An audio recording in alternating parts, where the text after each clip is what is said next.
Sepp Blatter reste sur sa ligne de défense. Lors de sa première conférence de presse au lendemain de sa réélection à la tête de la FIFA, le patron de l'instance dirigeante du foot mondial prend acte de la tempête judiciaire et veut aller de l'avant pour éviter qu'un tel scandale ne se reproduise à nouveau. J'assume cette responsabilité, je l'ai dit au Congrès et je le ferai pour remettre le bateau dans des eaux moins perturbées et finalement amener le bateau de la FIFA à la fin de mon mandat dans une situation calme et dans une situation réjouissante, une FIFA robuste et puis une FIFA belle.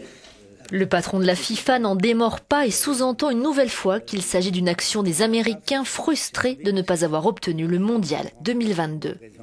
L'apothéose était une grande descente de police à 6 heures du matin dans un grand hôtel de Zurich.